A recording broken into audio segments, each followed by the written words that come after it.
Hello, my friends. Thank you so much for tuning in today. I have a powerful word from the Lord to share with you, and I believe it will bless you.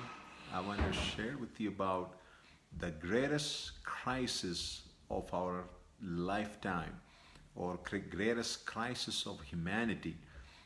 People talk about different kinds of crises, natural disasters and all kinds of things going on around the world. But the greatest crisis that I believe people are going through is the identity crisis.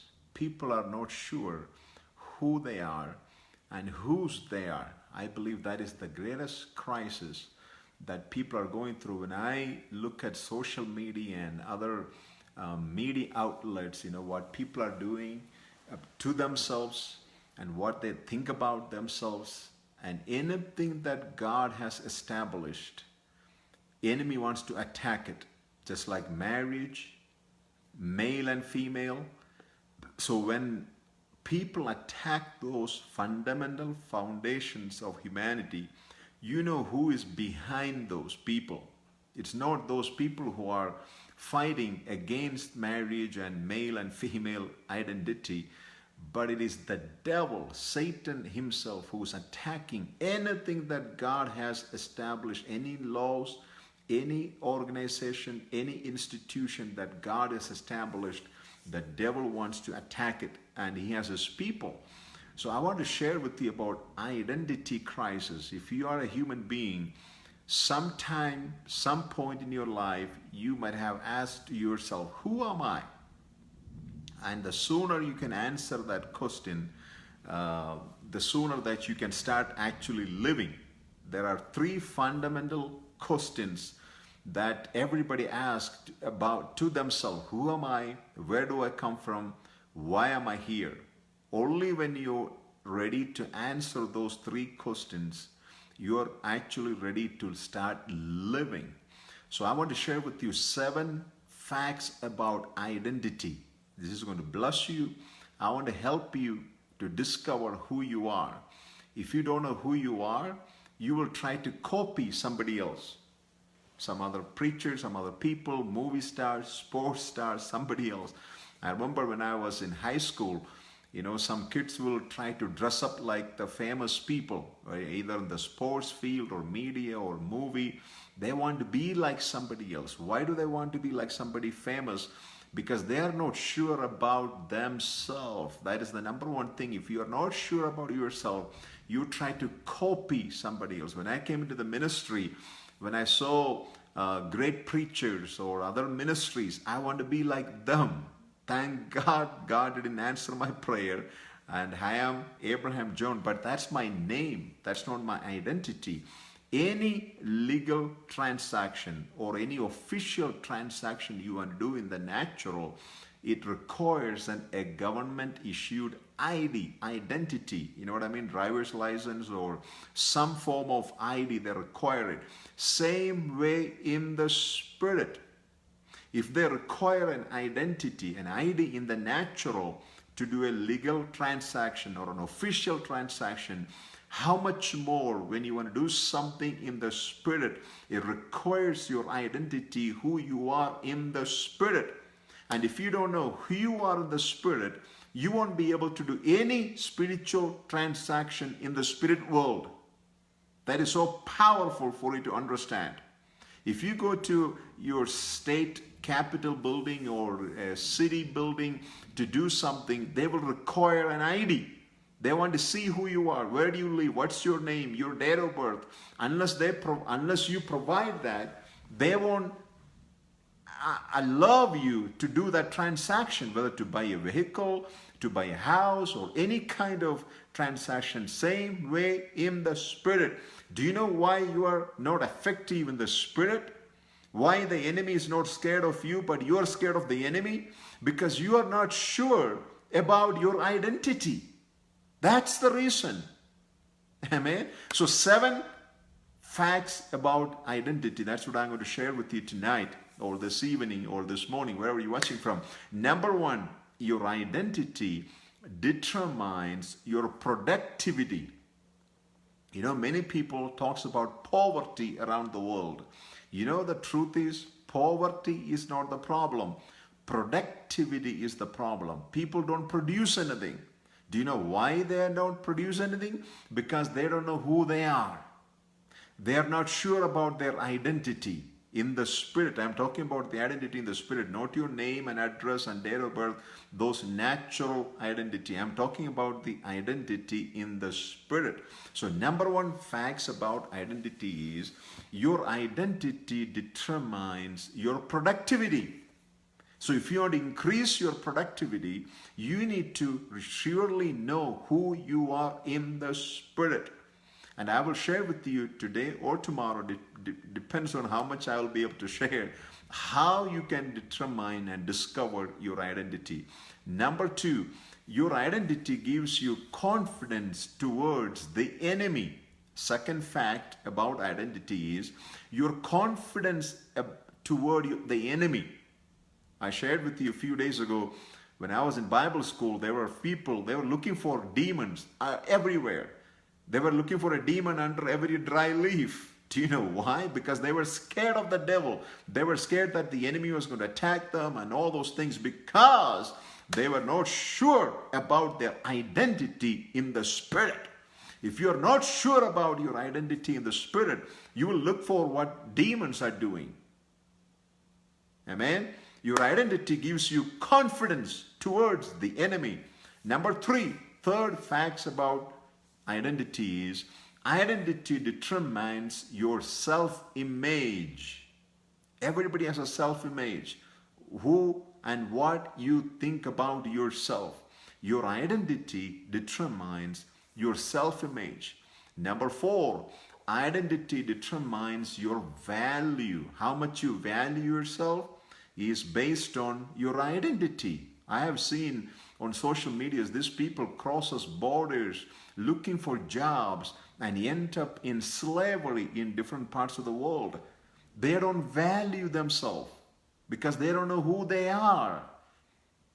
They are not sure about their identity. So your identity determines your value. Amen. Number five, identity determines the value of not the value. I already told that. Your identity determines the quality of relationship you have with others.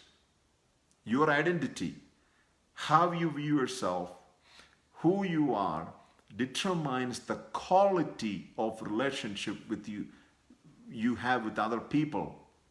Most of the time, interpersonal challenges is rooted on identity crisis. People are not sure about themselves, so they want other people.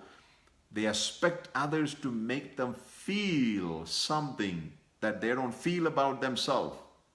Oh, that's so powerful. You know, sometimes we feel we have interpersonal challenges in our relationship because we are expecting other people to make us feel something that we don't feel about ourselves. We want others to make us valuable. We want others to make us feel comfortable and encourage us, and we feel that and that causes challenges in interpersonal relationship. If you are not sure about your identity, it causes crisis in your relationship. And if you have a problem in your relationship, either in your family, workplace, check your identity. And that will solve. If you are sure about who you are, you don't need to worry about others people's opinion.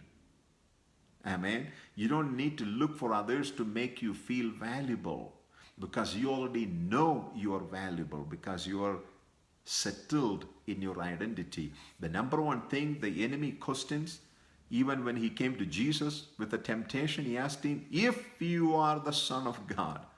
You know, few days ago, the Father just announced, this is my beloved Son in whom I am well pleased. And here comes the devil with the question, if you are the Son of God. He questions his identity. And the fifth thing about your fact about our identity is what you believe about yourself. That is what creates your identity. What you believe in your spirit man.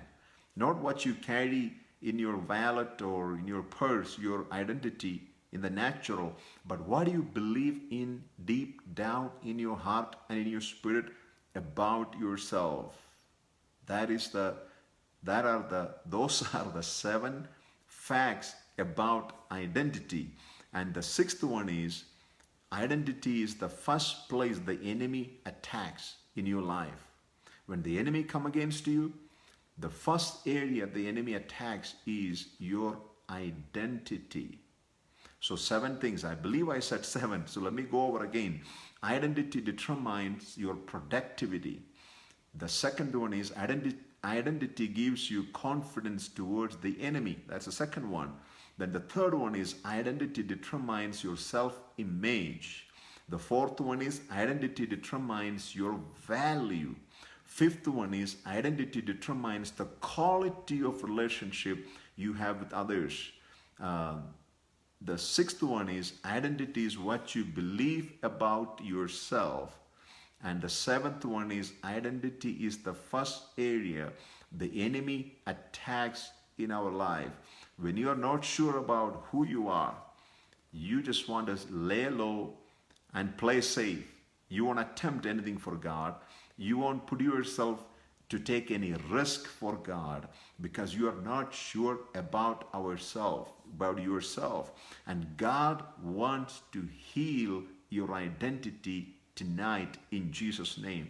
Any defect, any dysfunction that happened in your life when you were growing up, that you didn't receive the input into your identity as a male, as a female, whatever area, as a boy or a girl, as a man and a woman, God can heal.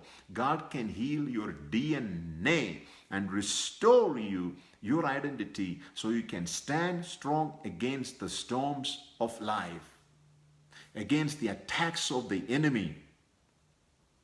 As I said, when you're not sure about your identity, you try to copy somebody else. God doesn't create copies. God creates only originals. God never made a copy. There's no 2 people that God used the same way in the Bible. Everyone is different. Everyone is unique and fearfully and wonderfully made. Do not sacrifice your identity for the sake of somebody else's opinion or somebody else's value. And Thursday evening, I will share with you from the Word. God answered those 3 questions. Who am I? Where do I come from? Why am I here? Those 3 answers in Genesis chapter 1. And I will share with you how to solve your identity crisis so you can be who you are, that God created you to be in this day and time, because the world needs it. This world needs us more than any other time.